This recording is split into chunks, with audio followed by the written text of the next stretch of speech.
You know, Delmarva Life is all about community. That's your community too. Is there something going on in your neighborhood? We'd love to hear about it and see your photos from the event. Send the information our way along with any pictures you'd like to share. You can reach us at comments@delmarvalife.com or like us on Facebook and share the info there.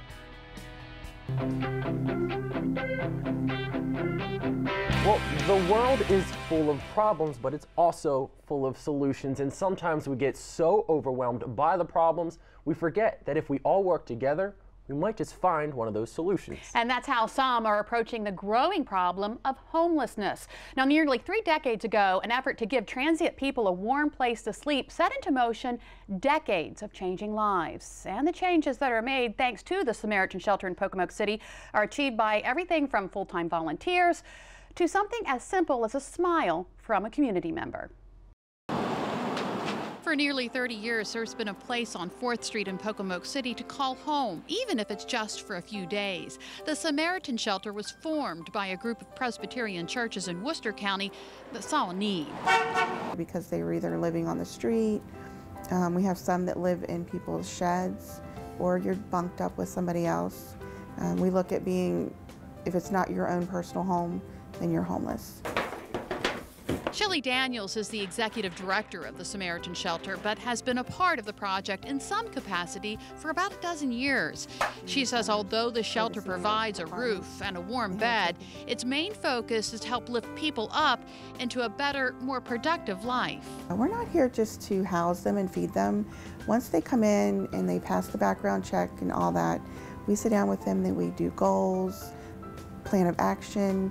Everyone's required to go to the mental health for mental health evaluation, substance abuse, you know, just to make sure there's nothing there that needs help with. In 2009, the shelter was expanded to include a women's and children's wing to address a growing need in the community. But the face of whom takes advantage of the Samaritan shelter's services is constantly changing. Lately, Shelley has seen more individuals seeking help to break the chains of addiction. There's not as many services for them.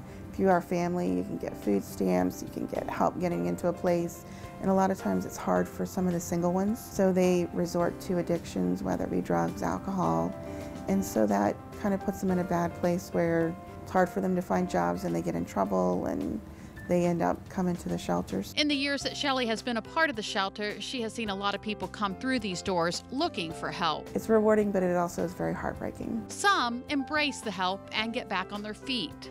It just makes you feel good that you can actually be a part of helping someone. You might not do everything for them, but you can be a part of that, and seeing someone come from in a tent to having their own place and being stable again. Others have a tougher time, and for Shelley, that means tough love. Having a shelter and just kind of being here a lot, you get kind of comfortable with them and they become close to you and they let you down. It really hurts you because you really want to see them succeed. And when it comes to the point that, you know, they're just not following the rules, they're not being compliant, and you have to ask them to leave, it gets very disappointing. Not all the volunteers for that yet. At the end of the day, Shelley turns to her support system. It's just a lot of prayer and just letting the Lord take control and handling it. And my family's good, they support me. And the knowledge there's always a second chance. Even if they leave on bad terms, we still encourage them, you know, we're here. If you need help, we'll help you with whatever we can. We try to keep those ties so that they know there is somebody there still to support them, even if maybe family or friends have not supported them. Shelley says you never know how one simple kind gesture could lead to a lifetime of change. You know, because a lot of people put a stigma on homelessness as they're bad people, they're addicts, they have issues, but not everybody's bad, you know. Sometimes we get in bumps in the road and you just need a friend there to help you through it. And as you probably can imagine, the Samaritan shelter relies heavily on donations. And coming up this weekend is a fundraiser for the shelter. It's called A Night at the Opera. Well, that sounds like a lot of fun. And just after the break,